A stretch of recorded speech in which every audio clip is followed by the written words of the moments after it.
Saudações. A gente prometeu um vídeo especial sobre os satélites russos, mas, cara, eu tenho que trabalhar, então, não, só se eu fizer de madrugada. Mas tem uma maneira de eu diminuir a frustração, que é trabalhar por partes, fazer pequenos vídeos em que eu explico tecnologia por tecnologia até chegar no estágio atual da tecnologia de satélites da Federação Russa. No meu modesto entender, de longe a mais avançada que existe no mundo. Primeira coisa que a gente precisa entender para fazer uma análise sobre satélite é que o instrumento incrivelmente mais importante de um satélite é o chip atômico. O chip atômico é fundamental. Sem um, você não tem um satélite que preste. Não tem a mínima chance. Certo? Então, vamos começar pelo chip atômico da Federação Russa. A questão aqui, gente, é como a Federação chegou até esse chip atômico, correto? E o que ele é. Muito bem. A notícia que nós temos é do dia 19 de dezembro de 2022, então ela é muito recente, tem pouco mais de um mês. Ela foi publicada num desses blogs obscuros sobre ciência, normalmente feito por engenheiros do desenho, como eu já disse em outros vídeos. Qual que é a lógica? Na Federação Russa, a distância entre engenharia e ciência é muito menor do que no Ocidente. Então, não é raro que o engenheiro seja cientista e que o cientista seja engenheiro. Essas pessoas levam a vida muito solitária. E aí, o que elas fazem? Elas escrevem blogs no DGEM, certo? Escrevem blogs no DGEM. E, finalmente, a inteligência artificial entendeu o que eu estou procurando. Não consegui até agora, e não sei se é humanamente possível, conseguir um que fale especificamente sobre satélite. Porque a coisa é tão complexa e tão segurada, vamos dizer, escondida, né, pelo governo da federação, que vaza muito pouca coisa. Mas peça por peça é possível. Então, agora nós vamos falar sobre o relógio atômico. E deixa eu colocar um vídeo aqui para vocês. Relógio não, é o chip atômico. Chip atômico é esse que vocês estão vendo aí na parte de cima. Tá vendo? Essa figura, a parte de cima, é um chip atômico. Qual que é a lógica? Então, vamos ver. Recentemente, uma equipe da Escola Superior de Economia da Universidade Nacional de Pesquisa, do Instituto de Espectroscopia da Academia Russa de Ciências e do Instituto de Física e Tecnologia de Moscou, desenvolveram, então, lá as agências científicas, universidades, os centros de pesquisa cooperam. Eles abandonaram o sistema Bolonha, entendeu? Se você quer produzir ciência, ou você produz ciência ou você produz currículo. É muito importante entender por que o sistema Bolonha é com todo respeito, nosso blog eu sei que ele é assistido por crianças, então vou usar outra palavra, é uma cerda. Nosso sistema é uma cerda, porque o sistema de ensino brasileiro é baseado no sistema de ensino dos Estados Unidos. E o que o sistema de ensino dos Estados Unidos produz? Currículo. Ele não produz ciência. Certo? A ciência que é produzida nos Estados Unidos é feita por estrangeiros, chinês, indiano, europeu. Estados Unidos não produz ciência. E é interessante que eles, exportando esse modelo Bolonha, que é o modelo currículo Lattes que o Brasil adota, eles vão conseguir que todos os outros países do mundo também não produzam ciência. Todos os outros não. É óbvio que a China não adota mais o sistema Bolonha. E a Rússia também não adota o sistema Bolonha. O que é o sistema Bolonha? Esse que você mede a produtividade do pesquisador, do professor, pelo número de pesquisas que ele faz. Só que o que é considerado pesquisa? Publicação. Eles consideram publicação como pesquisa. A Rússia, evidentemente, não usa essa excrescência. O Brasil usa. O Lattes é isso. Então, só para explicar rapidamente, resumidamente, para vocês entenderem o que está em jogo, que é uma questão de fundo, nós falamos já da reforma da educação, principalmente do ensino médio, que jogou o ensino médio brasileiro, que já era ruim, numa vala ainda mais funda e escura, mas isso também vale pela universidade, como tudo que é ruim começou no governo Fernando Henrique Cardoso, que é o currículo Lattes? É o que torna o professor brasileiro, o pesquisador brasileiro, e não professores e não pesquisadores. Pesquisadores horríveis e professores sofríveis. Por quê? Porque a produtividade é medida em função de artigo. Então, ao invés do professor, do pesquisador estar fazendo ciência de verdade, ele está fazendo artigo para ser publicado. Ele não está fazendo ciência. E virou a universidade brasileira, a pública, porque a particular é o varejão do ensino, produz jumentos diplomados. Com todo respeito, é claro que há exceções, depende do aluno, depende da universidade, blá, blá, blá, mas é isso. Está produzindo essencialmente leitor do Bolsonaro. Certo? Pessoas sem nenhuma capacidade de reflexão crítica, para não dizer produzir ciência, não são capazes. Não são capazes. Mas não conseguem nem refletir. Mas na universidade pública não é tão melhor assim, não. Não é um varejão de ensino? Ok, não é um varejão de ensino. Mas é uma fábrica de ansiedade, comportamento tóxico e papers. Ela não produz ciência, produz cada vez menos em relação ao total investido. Na Rússia não é assim. Na Rússia, a produtividade é medida em ciência. O que você produz de fato de ciência, não de livro, de texto, de artigo, não. Ciência. Para essa coisa de produzir artigo, esses trem, eles fazem grupos. O menos talentoso, o mais burrinho, escreve. O nome dos principais sempre é escondido. Que não é uma questão de oh meu Deus. Se o cara ficar conhecido, todo mundo vai saber o que ele produz. Ele se torna um alvo. Cientistas iranianos morreram assim. Certo? Então, os russos não são idiotas. Nós somos muito, muito idiotas. E a nossa educação é péssima. Mas vamos mostrar aqui como funciona a educação de verdade. A russa, a chinesa também, né, de ponta. Coreana, norte-coreana, não a liberal do sul. Então vamos lá. Eles fizeram um estudo, publicaram na revista Tecnologia de Ótica e Laser. É aquilo que eu falei. Você nunca coloca o nome dos principais, pelo menos torna um alvo, e você coloca lá o menos talentoso, um graduando, o mais burrinho, para escrever essas coisas. Basicamente, qual que é a lógica? Gente, chip baseado em átomos frios são usados em áreas onde é necessária altíssima precisão.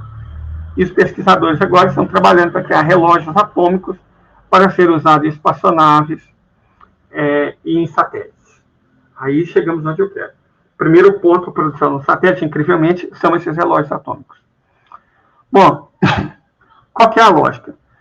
Já no final dos anos 1970, cientistas do Instituto de Espectroscopia da Academia Russa de Ciências provaram que gases atômicos podem ser efetivamente resfriados por radiação laser e conduziram o primeiro experimento desse tipo no mundo. Então, a Rússia é pioneira. Posteriormente, foi desenvolvida a abordagem de usar chips atômicos para criar conjuntos de átomos frios. No entanto, não havia desses chips atômicos funcionando na Rússia. Certo? Então, desenvolveram a tecnologia, mas não tinham material.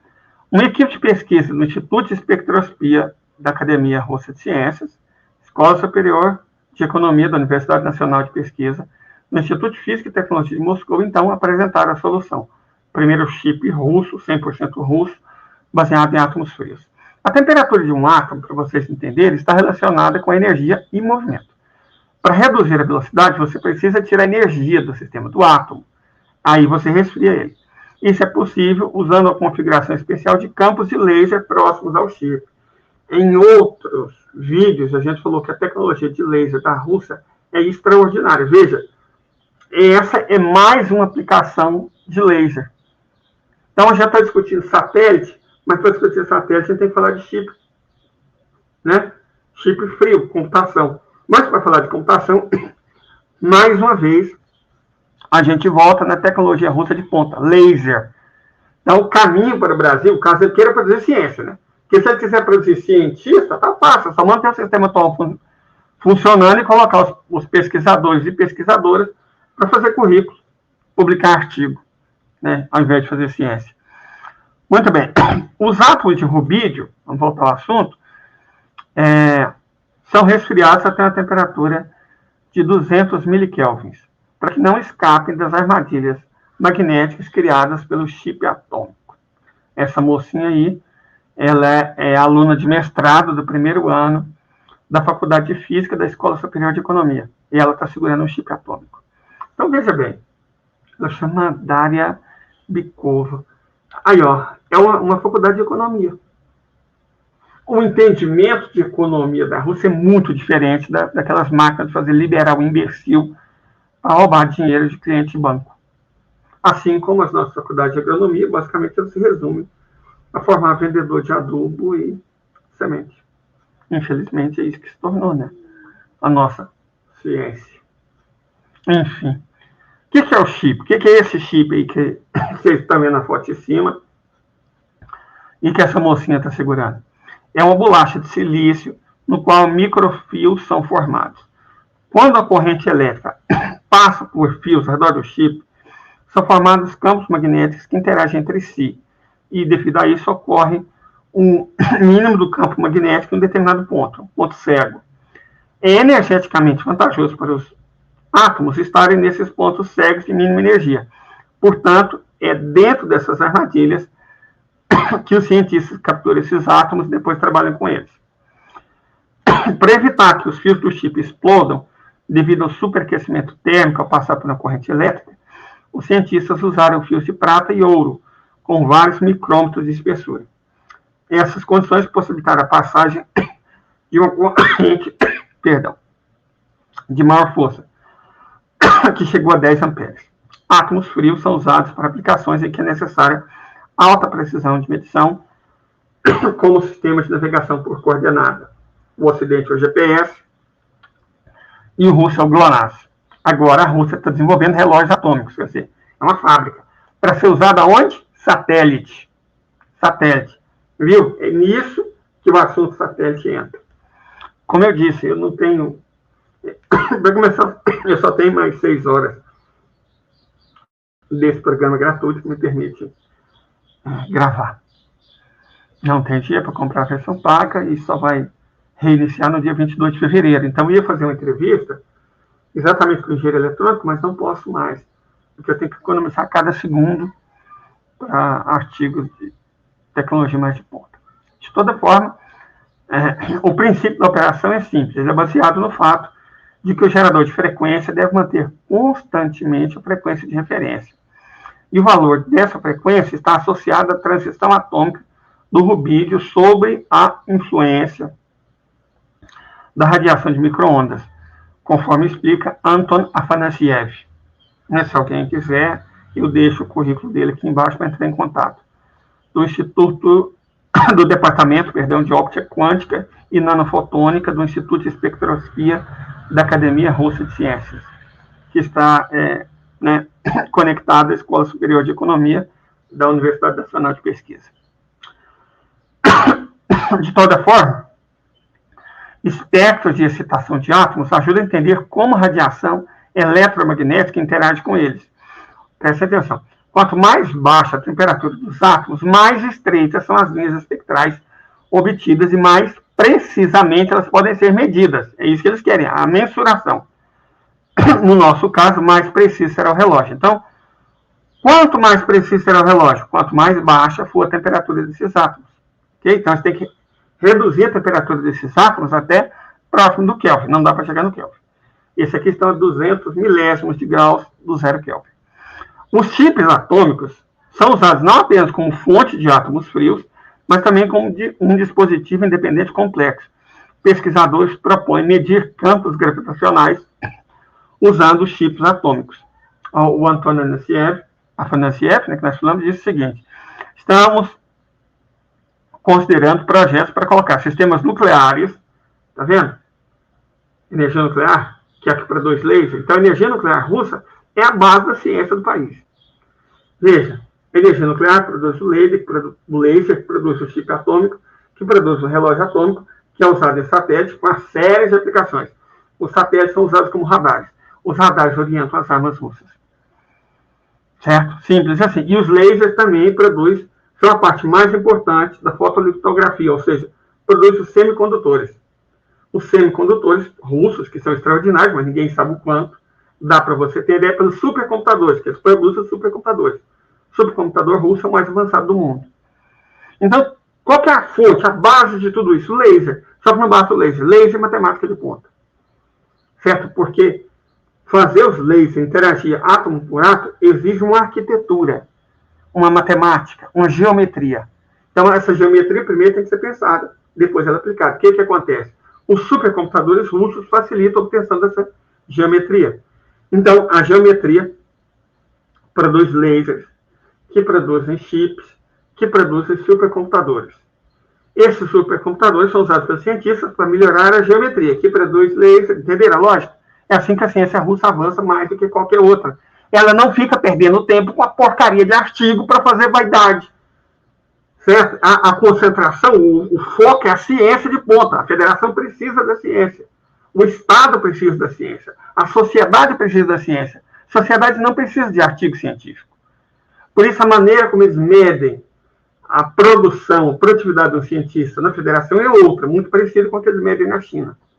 Você tem dois, um para inglês ver, para publicar artigo, você coloca, como eu disse, os mais fraquinhos, e a ciência de verdade é produzida pelos mais inteligentes. De toda forma, qual que é a lógica? Vamos voltar aqui.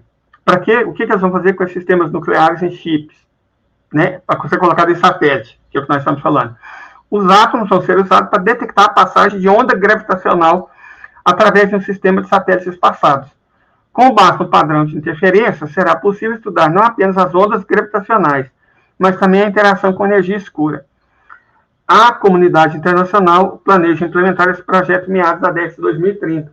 Mas enquanto ele não vem, os russos usam essa tecnologia para medir padrão de interferência, para conseguir fazer com que os satélites Tundra do sistema Kupol, que podem estar a mais de 1 milhão de quilômetros da Terra, conseguirem, a 1 milhão de quilômetros de distância, detectar qualquer coisa do tamanho de uma gaivota que esteja voando do ponto X para o ponto Y. Ou seja, um sistema alerta de detecção de mísseis. Eles conseguem ver quando o míssil sai, a velocidade que o míssil está, a direção que o míssil está, qual que é o objetivo provável do míssil. Mas pense comigo, quantos bilhões de objetos não voam na Terra? Leida, você está falando que o satélite russo é capaz de ver isso? Sim, o satélite russo é capaz de ver. Mas a potência não está no satélite. A potência está em duas coisas. Primeiro, vocês entenderam aqui como funciona esse sistema de chip frio? Como os russos oficialmente estão preocupados com energia atômica, com energia escura para 2035, mas a preocupação deles, o uso deles para esses chips não é para energia escura em 2035. Se ele capta coisas que estão a bilhões de anos-luz de distância, é só você apontar para a Terra e ele vai captar para tudo que está voando na Terra. O problema é, são bilhões de coisas voando na Terra. Como saber quando é um míssil? Quando é um míssil hipersônico? Quando é uma ameaça para a Federação Russa? Simples. Aí você precisa de uma capacidade de computação extraordinária, de uma inteligência artificial extraordinária. E aí que entra os supercomputadores russos.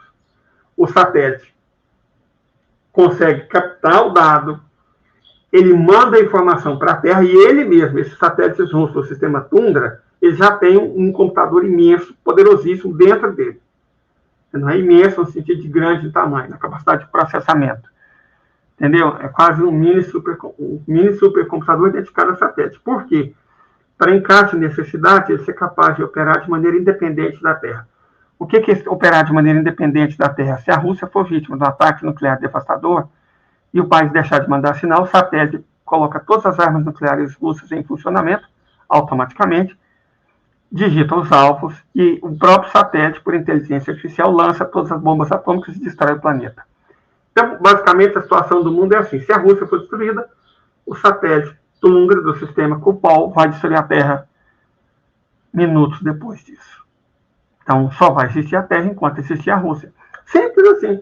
Quando o mestre ele fala a Rússia tem que ganhar, claro que eu estou pensando na nossa civilização, eu estou pensando no fim do liberalismo, no fim do capitalismo financeiro, no fim desse antro de coisas que o Ocidente nos impõe, mas eu também estou sendo prático. Se a Rússia for destruída, o mundo vai ser destruído logo em seguida. Então a Rússia não pode ser destruída. E aqui eu espero ter conseguido responder para vocês uma questão evidentemente importante. Como os russos desenvolvem essa tecnologia? Começando do começo, formando matemáticos, físicos, químicos e engenheiros. E colocando isso para fazer ciência, não para fazer paper. Ok? Então é isso, eu espero ter ajudado vocês na compreensão do primeiro passo para a construção de um satélite. Eu não estou preocupado na mecânica de como fazer um satélite, não. Estou preocupado na lógica de um satélite russo. Certo? Até agora, o que a gente sabe? Nós falamos no outro vídeo sobre o sistema Kupol, de como eles colocam radares que enxergam tudo que está acontecendo a 1 milhão de quilômetros. Perfeito? O sistema Kupol é isso. Mas aí resta um problema. Como eles processam esses dados? Bom, esse vídeo ajuda a responder isso. Ajuda a entender como eles adquirem esses dados e como eles processam esses dados. Eles adquirem esses dados usando chips atômicos, certo? Assim que eles adquirem os dados. E eles processam esses dados usando supercomputadores. Se der ainda hoje, eu quero fazer um videozinho sobre esses supercomputadores russos. Seria um passo seguinte até a gente chegar na tecnologia de satélite. Perfeito? Qualquer dúvida, trauma, dificuldade, deixe um comentário aqui. Na verdade, eu descobri que comentário tem que ter pelo menos 5 palavras. Então, deixa qualquer coisa. O rato roeu a roupa do rei de Roma. Se você não quiser deixar um comentário mesmo, mas tem que ser pelo menos 5 palavras. Certo? Bom, e é isso. A gente, se tiver mais tempo hoje, em algum momento, a gente faz outro vídeo. E eu quero ver se eu entro no assunto do supercomputador russo. Perfeito? Aproveitar bem o tempo que a gente não tem um programa. Fiquem bem, paz e bem. Até mais a todos.